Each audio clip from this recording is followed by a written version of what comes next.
Okay. Well, today we have Ivana. How are you doing? Hi, Sean. I'm doing well. How about yourself? I'm doing well. When I read your story on LinkedIn, I found it truly unique because a lot of people have purpose and we all have a personal story.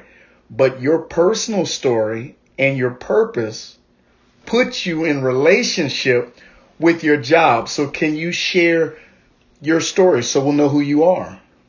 For sure. I am a native from Belize, and that is a very small country in Central America. And I've been in the United States for over 19 years. And I live with both of my children, two of my boys. I have, and my daughter lives back in Belize. And I came here when I was 18 years old. Didn't know what I was doing, except I came to this country, following the father of my children. Unfortunately, that didn't work out. And I ended up 14 years ago in a domestic violence shelter with three children under the age of 8 years old, and I was only 22 years old. So I started pretty young. Immigrant woman. He kept our paperwork locked up. So I had absolutely no money and no papers, no passport, no identification of myself except my three children. So as an immigrant woman going into a domestic violence shelter, I had never worked with three children. Two of my children were born in Belize, so that put me in a worse position because then my children wouldn't be able to get any child welfare help or support because they were not U.S. citizens, and the only one that was is my younger son. So the ordeal started there, and I was like, this just cannot be happening to me. Many of the women that were at the domestic violence shelter were immigrant women with a lot of children, and the resources that were available at that shelter were very little. So many of them would say to me, you know what, at least at home I had a shelter and I had food, because we would line up in this small cabinet that had only canned food, and of course whoever is in the front would get the best food and whoever was in the last would get absolutely nothing.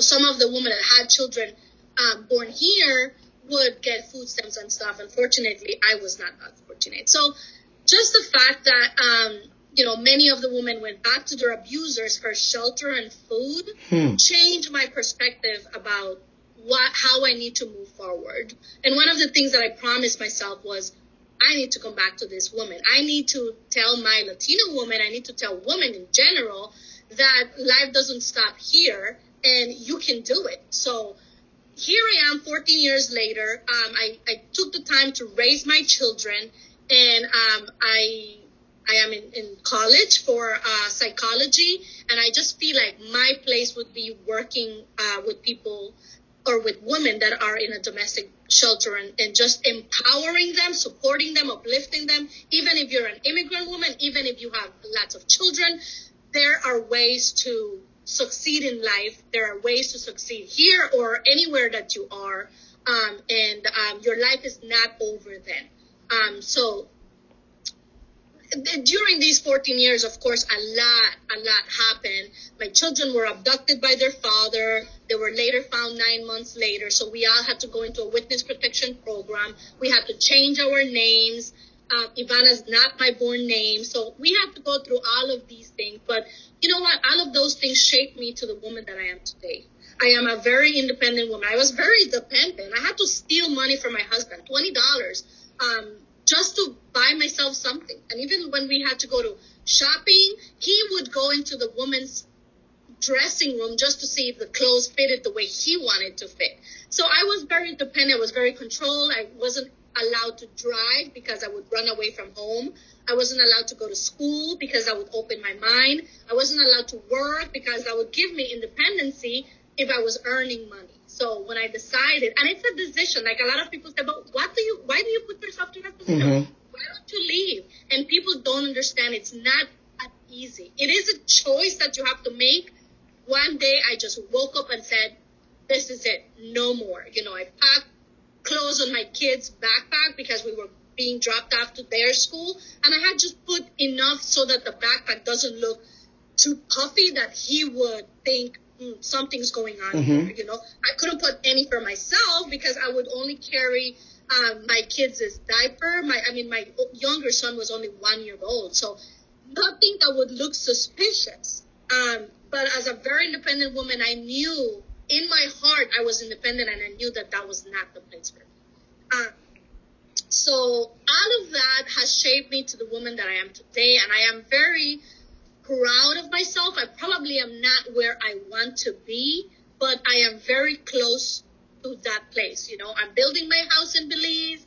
I am going to college. I work for an amazing organization called Legal Services for Prisoners with Children. I am a family unity coordinator, and my job is to work for policy and legislative mostly work. I create webinars. I do live chats with women who have incarcerated husbands. I create self-care webinars where, you know, like women who have LWAPs, and you know what an LWAP is, don't have time to take care of themselves. It's all about the children they're raising on their own.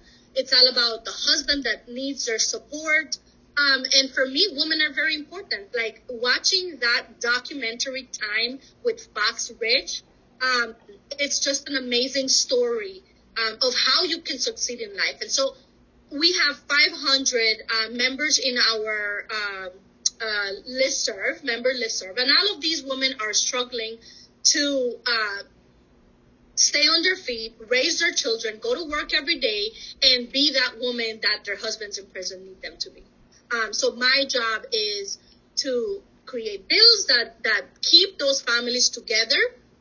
We were working for restoring the rights to visit for incarcerated people, and also to give the right to visit for family members, because we know CDCR is a whole beast that creates every kind of barrier to keep families disconnected. And that is the way that people rehabilitate. That is the support system when they come out of prison. And so we are reintroducing that bill this coming year. We're working on the drafting of the language. We're doing so many things. I'm getting ready to go into prison, into the women's prison. We teach parental rights to women who have children, teach them how to advocate for themselves in family law court, how to fill out their own paperwork and be able to represent themselves. So it's just very empowering, and it's still around women. Many of these women are there because of domestic violence. They got tired of it and, you know, took things into their own hands, and unfortunately they are paying for standing up for themselves, you know. So with supporting all of that, keeping the families together is what my goal or my focus is, and our mission is at Legal Services for Prisoners Children. Part of the mission is family and community, because when we support people inside, we are creating a better community, because one day they're going to come out, they're going to live next to us, and if we create those strong support systems, then they are coming to a community just wanting to be part of that community and be able to succeed. We're preparing the way for them to succeed. And we're talking about women, youth, and men as well, you know. So that's what I'm doing, and just focusing on school and focusing on my own goals and dreams and enjoying nature. It's where I feel free. And if you see all around me, it's like my house is a forest, and that's where I'm able to breathe, and I'm able to feel very free, just being out in nature. Trees are my passion. I have a lot of pictures around trees, and I'm just fascinated by the fact that, you know, California especially goes through so many fires, but you walk through these national parks and these freaking trees are still standing, and, you know, like they have a huge scar in the middle because they went through the fire, but they're still standing, and their roots are very deep, very, very deep in the soil. So it's like, that's who I am, that's what I want to be, and that's what I strive to be every day. First, I know you've been told that individuals that know you are very proud of you. And so I just want to just repeat what I know you've already heard, but I want to be very specific. A lot of people want to escape different circumstances, but a lot of people who escape circumstances don't ever want to look back to help people in those same circumstances. So specifically, I'm applauding the fact that you not only escaped some adverse circumstances, you still have the care, concern, and as I said at the beginning, the purpose to reach back. And so you said so much. And so what I'm going to attempt to do is ask you about some specifics concerning what you shared so that the viewers can get a glimpse of what's going on. And if they get a glimpse of what's going on, perhaps something you'll share will not only resonate with them, but they might even all of a sudden open up their eyes and say, oh, wow, I really didn't think I was like this, but I am. And so my example would be this. If you could go back and speak to yourself when you were at your absolute most desperate time, what is something you would share with you then? Because there is someone who maybe has experienced the same thing as you, maybe experienced less than you, or maybe more than you. And I don't believe that there's anyone qualified to speak to those circumstances quite like you can. And so if you had to share with you knowing, okay, I think this was probably, my lowest point, what do you believe you could have shared with you to help you? Life is not over until it is. And that is what made me make the choice of leaving those situations, that situation in particular. Life is not over until it is, because many times, well, I shouldn't say many times, a couple times I tried to end my life and just think, I'm worthless. I'm nothing.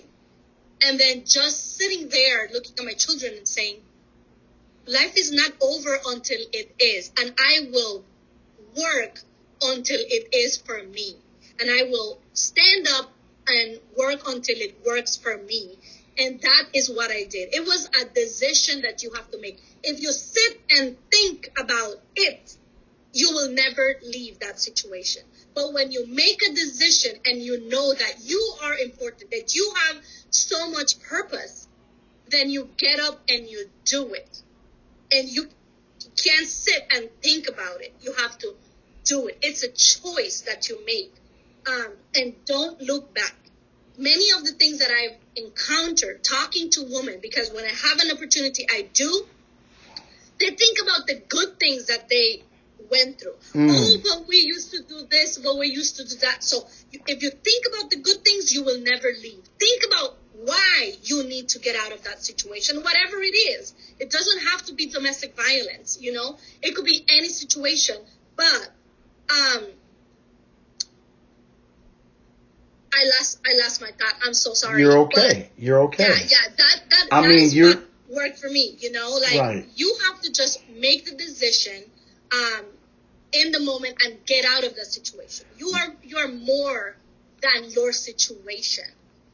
And you don't know if God is using you to go through that because he has a better purpose in the future for you. That's great. Looking back at that, it's like, so that's what you wanted for me. So that's what you had in plan for me. I couldn't see it in that moment, but now I can see it. And I feel very proud, and my love for women, to empower, to uplift, to support. It's like, you are more than that.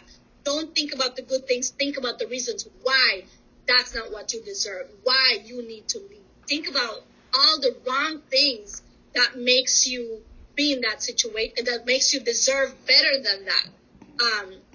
Fill your own self with that. Talk in the mirror. Look at yourself. Life is not over until it is. And there's so much more to life. That's so good. That's so good. So besides the individuals you help, and besides being a mother, and besides being a student, who are you? Because you've been through so much, and as I listen to you, I not only have a great appreciation for your strength, but I also recognize the fact in the midst of mother, this, that, whatever titles people put on you, whatever positions you hold, there still is you. And so who are you? I am, I've become very resilient to situations, and I've become very intolerant to situations. And at the moment, I've been divorced twice, and I think that my situations in life have made me very intolerant. But on the inside, I am this very soft person, very passionate person. And I don't like to say that because it makes me vulnerable sometimes. You know, I feel like it makes me vulnerable to say I'm very passionate, very soft. When it comes to my love life, like I am too soft, too passionate. I give so much of myself, and that has created this wall between me and to become very intolerant because I am afraid. I'm afraid. That part of my life makes me scared because of what I've been through. So being by myself makes me feel stronger. And I think that God has something for me out there somewhere. It's just I'm so focused on something else. But, you know, behind this very strong woman, I am very soft and very vulnerable sometimes. Okay. And I'm a very good friend. I love to laugh. I love to enjoy life. I love to cook. I love to watch movies. I love to go on hikes. I love to go to the beach. I love to have fun, but it's a safe fun. I don't drink. I don't smoke. It's my fun. And every time that I do it, it's adding something positive and to my life. I don't do anything that does not add anything productive or positive to my life. Thank you for sharing. If I may speak to that situation, I just did an interview and I asked a question, can you love too hard? And what had happened, the woman stated, hey, I give all of my love. And the people who I give my love to don't respond with that same energy. And so my statement to her was this: do you think that you can love harder than God? And she was like, well, no. I said, well, can you come pretty close to loving to the degree that God loves? And she knows God in a personal way. And she was like, no, his love is superior. I said, well, I just want you to keep in mind that the vulnerability and the selfishness that you discuss when you're speaking about relationships, God experiences all of that. And it doesn't make him weak giving it. And as a matter of fact, I'm going to say the majority of people in history as well as in the future are not only going to reject that love, they're going to try to use it, they're going to insult it, and they're going to be very selfish. Why do I say all of that? Have you ever heard of the term agape love? No. Okay, it means God's unconditional love. And when people think about love, generally they think sentimental. God's unconditional love is a love that I am going to do for you what I think is best, regardless of your circumstances. And so I want to encourage you that I do understand as a human, well, vulnerability in this, only do what you're comfortable doing. Only give what you're comfortable giving. And if that's everything and the other individual can't match it, just know one day you'll win. And you say, what are you saying by that? Do you love your children? Mm-hmm. Have they been through some situations and things? Very many. And at the time, their little minds, you can't possibly wrap your mind around why it's like this. You can't. But I love you. And if you just trust me, speaking from a mother, I was raised by a single mother. If you just trust me, your circumstances will not always be like this. And one day you might understand. But if you don't understand anything else, you're going to understand that I loved you. And so I just want to encourage you, because you've not only overcome some situations and you're helping others to overcome situations, But don't let the same way I hear about the resiliency and I hear about the strength and I was like, okay, she rolling. You don't let an abuser rob you of your voice. You don't let your history rob you of your future. You don't let whatever has happened concerning love rob you of what God has for you. I'm just encouraging you. That's it. Because when I hear you, something that I'm always passionate about, I love to help people, but some of the strongest people I know, some of the most popular people I know, some of the most famous people that I know, people don't seem to care about them. You can lead the charge. You can write the bill. You can make it happen. You can stand up for us. All that's true. But there's still a you in there. And so I appreciate you not only sharing what you do, but who you are. And so let me ask this question. If you had men in front of you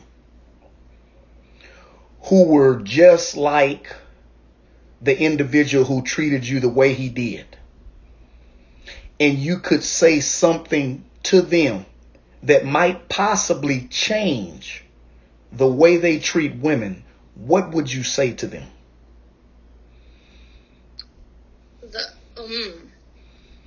Because here's the reality. Here's the reality. I served over 27 years of incarceration. A lot of things that I heard before I was incarcerated, I didn't use.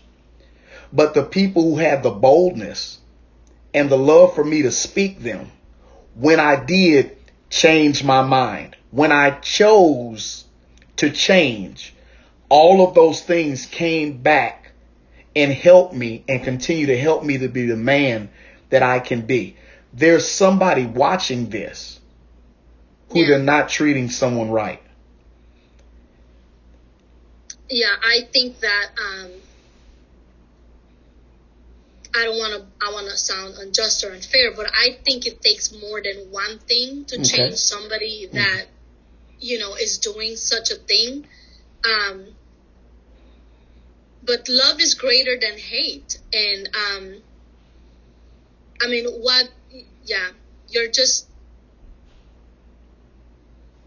I'm trying to look at him right now and trying to think of the many times that I said, and I say this to my kids every day, family is everything you have, because in the darkest moments, family is the one that stands by your side. And I used to say that to him many, many times. Like, this is your wife. This is your children. Like, why can't you love us? Because in your darkest moments, if you have an accident tomorrow, who's going to stand by your side? I am. Like, and in the moment, he would recognize that. But I think it was out of his control to just keep doing what he was doing. So I can't say that one thing that I say is going to change that person. First of all, he's going to want to have to change himself, and then just understand that the people that you're hurting are the people that love you the most. And the people that you're hurting are the people that would give themselves and their lives to pick you up when you're down. So you're hurting the very own people that are the only people that would give something for you. And those were the same words I repeated many, many times. And I hope that whoever is listening, if you're going through that same situation, just know that the people that you're hurting are the people that love you the most and would give their lives for you. Thank you. One of the things I heard that was revolutionary in my thought process concerning criminal activity was, that's pretty selfish. And so when I first heard that, I was taken back. I'm listening, but I'm like, what are you talking about? I'm selfish. I know I'm selfish. Like, I like me. I want to do stuff for me. But what does crime have to do with that? And like, you're not considering the damage and the implications that your crimes are causing other people. And what really, really brought it home to me, I was like, if someone harmed me, my mother, when she was alive, she would have been beside herself. And so I don't know why it didn't click, but all of a sudden I had the opposite thought. how do you think their mothers feel? Mm-hmm. Because the way I used to look at life, and especially doing the different things that I was doing, I felt like if you're doing wrong and I'm doing wrong, everything is equal. What do you, I'm saying it's a wrong mindset, but I mean, if I'm out here doing wrong and you're out here doing wrong, whatever takes place, that's all fair. And then I thought about it and I was like, no, that's not fair, because his family, they're going to be affected. Yeah. And when it And hit your me, own family. pardon? And your own family. Yes. And I didn't realize that. And so I'm not just saying it because you made a statement. I'm saying that statements like you made, even if it didn't work with him, if he's still alive, the story's not over. But there may be someone who hears it, who does have an ear.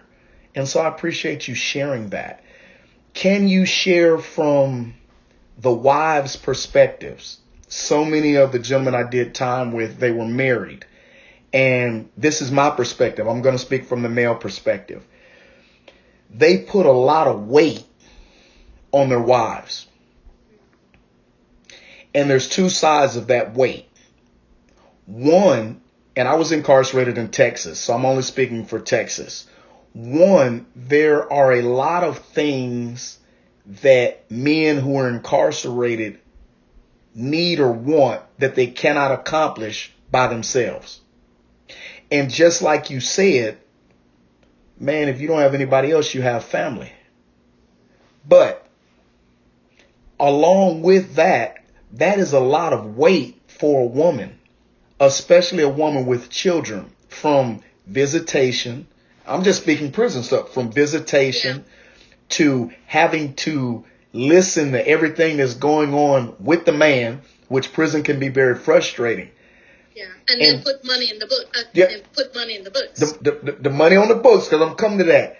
Then you come out of that, and it's like, the woman, I paid to get up here. I have bills to pay. And one thing that I've seen destroy a lot of marriages is the males who get out and are immediately like, say, I'm back, I'm the head of the house, even with good intentions. I'm not even speaking about a male chauvinist. I'm speaking about with good intentions, but not taking into account that when a person has a bunch of weight on them, it's like, oh, do you work out? Have you worked out? I do. Okay. If I put weight on your back, let's say I put some bags of weight on your back, some sandbags, and you have become accustomed to these sandbags, meaning you can function with this weight on your back. Well, when I come along, if I'm the helpmate, I'm supposed to lift the weight off. Yeah. But if I come in the situation and you're already weighted down and you've been accommodating the weight, you've been accommodating the weight. In other words, I'm taking care of the bills. I'm taking care of the commissary. I'm taking care of the legal affairs. I'm taking care of the parole address. I'm doing all of this. So I've got this weight, and then I come in as the man and I unbalance it. Meaning I don't remove any weight, but what I do is where you've got this thing balanced out, I need you to spend more time with me.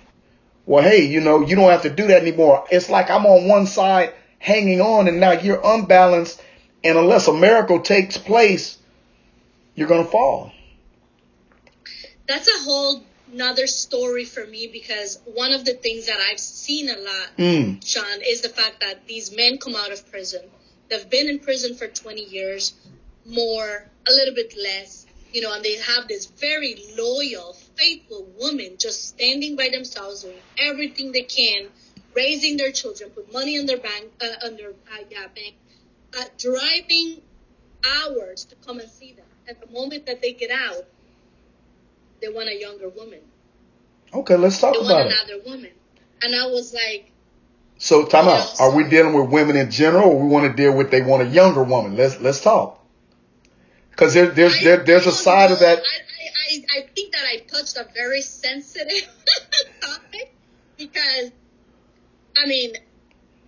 it's what I've seen, though. Okay. It's what I've seen about some men. It's like, you know what? Been with this woman for so many years, She had to raise my children while I was in prison. Now I come out, my wife or my partner is already 46 years old because I spent so many years. I want a child. I want a child because I wasn't able to raise a child. I want a child, and I want it with a young woman and that can spend time with me raising this child. So after this woman was loyal to you because you spent 25 years or more in prison, now you want a child. And now, you know, your wife or the faithful woman who stood by you is too old to have a child. So what do? And I've seen that so much around me that, you know, my goal is to empower this woman. My goal is to uplift this woman that want to support their husbands. I'm not against that. What do we do about the men? How do we, I mean, and it's fair. I think it's fair. Like, I dated this guy for 2 weeks, and then I found out, you know, he spent 23 years in prison. I want children, Ivana. Oh, well, I don't want children. I've raised mine. I can't have any more children. I don't want any more children. I don't want them close to me. I don't like children anymore. I raised my own. This is my time now, and I'm focused on my goals. Of course, yes, I would like a partner, but I'm not here to raise any more children. So we knew that it was no longer time, or it was over, you know. So it's fair. He spent 23 years in prison, went into juvie at 17, came out when he was 40. Of course he wants children, you know. And I said, it's fair. Go ahead, do your life, you know. But he didn't have anybody. He didn't leave anybody behind. What about the men that do leave wives behind and children that are raised while they're gone, and they don't get to enjoy the birth of their child, the raising, you know, 1-year-old, 2-year-old, being a toddler, being a kindergarten, you know, being at their baseball games, and now they come out and they want children with somebody younger because their wife is just not young enough to have children. And Let's look at both of those scenarios. One, the scenario with you. The only thing that I would offer up concerning... And I'm going to say this before you continue, Sean.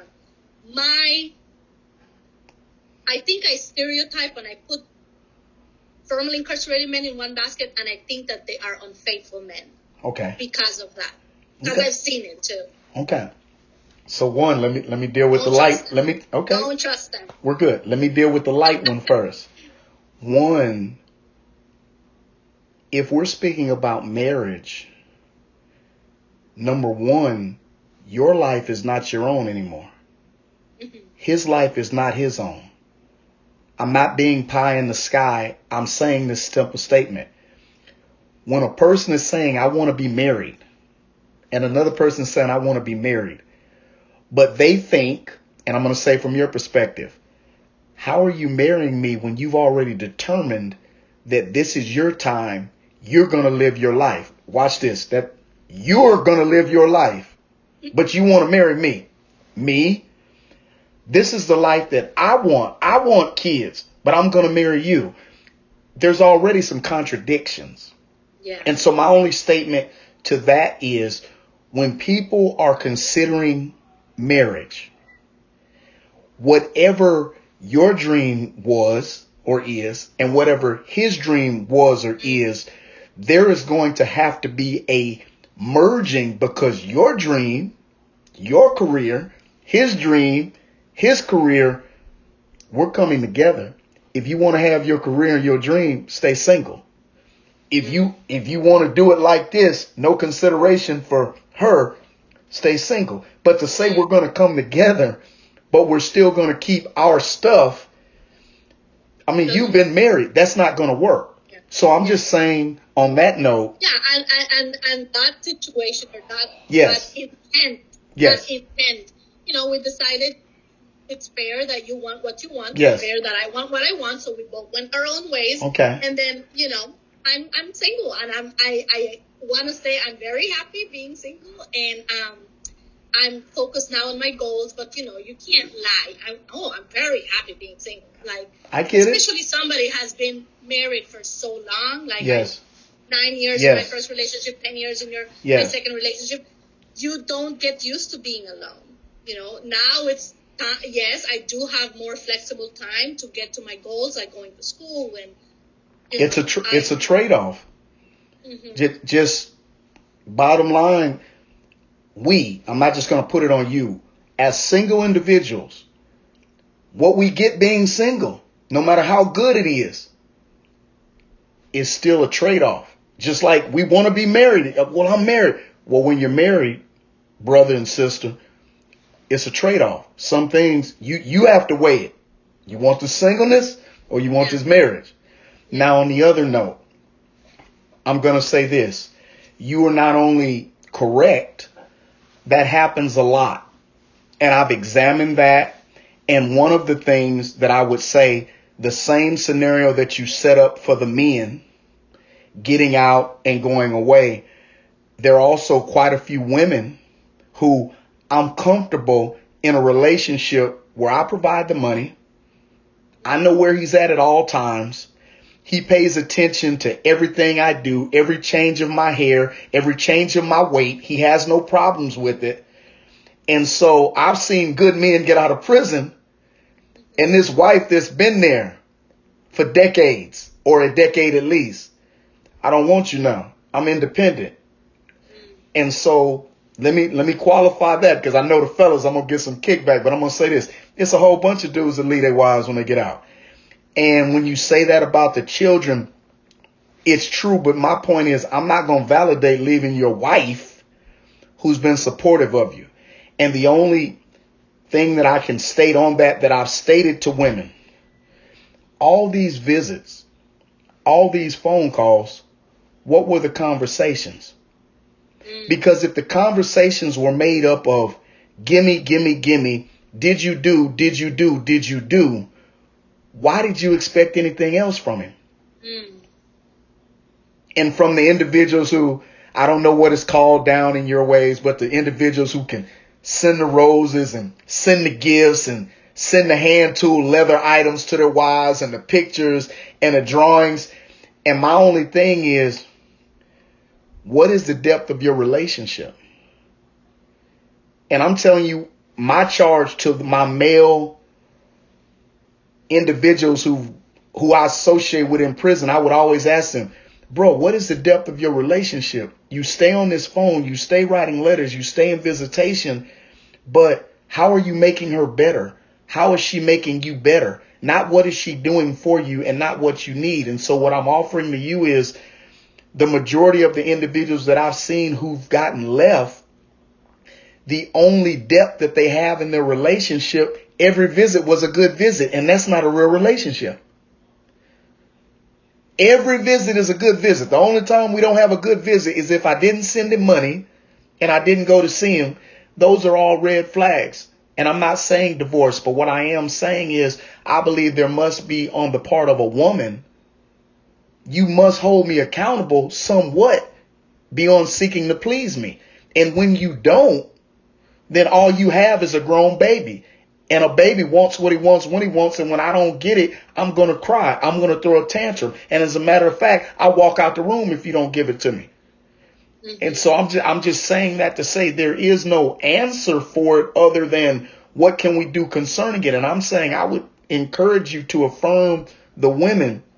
Hey, when you tell me that your marriage is rock solid, what is that based on? When he doesn't get what he wants, what does he do? Because my happy remark is this: the marriages that I have seen success with, whether they got married when one was incarcerated or they, before, are marriages where they are invested in the success of one another as persons. Not what you do. Well, I'm going to get a business when I get out, and we can do this and we can do. Okay, that's what we do. When a man is investing in a woman's personhood and she is investing in his personhood, that connection, I'm saying, can mitigate, hey, I really messed off my younger years and the kids I had over there. I didn't mess them off, because that is a real anchor around a bunch of guys' necks. I said an anchor, meaning they're like, Because, you know, I have to deal with children of men who are incarcerated. And they're like, how can he be a good daddy over here and he stunk over here? And I said, first, who taught him to be a good daddy? And so it's not that there was something wrong with you. It's something that he found out he was doing wrong. And a lot of men don't have the humility to say, I messed up. Over here, I had another chance and I didn't mess up. But I will agree with you. And I just encourage you, really invest in the women. Let your conversations be more than what you want to hear. And so, well, what do you mean by that? Well, there's so many things that you guys are going to talk about at visit, but make sure he takes the time to talk to you about you. And I'm not talking about how you look. Mm-hmm. That's just my encouragement from having served time. Yeah, for sure. I love that. And my head is just rolling. I have a live chat with the women on Friday, and it is about that documentary time. And I'm bringing in a group of women. Some of them have LWAPs. One of them is her husband is about to go on parole. A parole hearing coming up after like 21 years.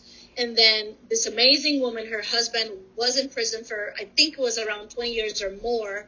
And he's been out. So different scenarios of the different faces of the Fox Rich. And yes. I don't, you should watch that documentary. It's a true story. I mean, she's real, and she recorded Give me the name again. Fox Rich. The documentary on Amazon Prime is called Time. Did I ask you to send me that link? I don't think so. Did you? Okay, well, I'm going to ask right now during this interview. Just send me the link. You know, okay, I will do that. Okay. I watched it 4 times, and I probably have to watch it again. But just the way that she brought her husband into the space. Yes. She made this post of her husband picture, and she put it up the same size as her husband and nailed it to the wall so that her kids could feel that man was in the house when he was in prison. Spent 21 years. So just amazing. And I'm having that. And then you're giving me a lot of ideas about, conversation topics and stuff. So thank you very much, Sean. No I appreciate the space and this moment and allowing or listening to me and being interested in this definitely very mischievous woman at times. You're okay. Do you have at least one question you'd like to ask me before I let you go? Because I know your time is valuable. I've asked you a lot of questions and you've answered. So I always give an opportunity for the interviewee to ask me something. Just so you know, I'm just like you. Yeah, I don't have any questions for you, but I do want to say I'm very proud of everything that you're doing and, taking the time to listen at different stories of success. There's not only one way of success. There's many ways of getting there, so it doesn't have to be the way Ivana did it. It doesn't have to be the way that Sean did it. There's many, many ways to success, and I'm just very proud of what you're doing. I'm sure there's so much more than you do. I mean, you have this YouTube channel. Yeah, you have this. What else do you do? Okay, let me ask you questions. What else do you do? I have a podcast. I have a YouTube channel. I've just finished collaborating on a book, and I'm in the process of getting the second book finished. And I opened up a small consulting business here in Austin, and that's what I'm up to right now.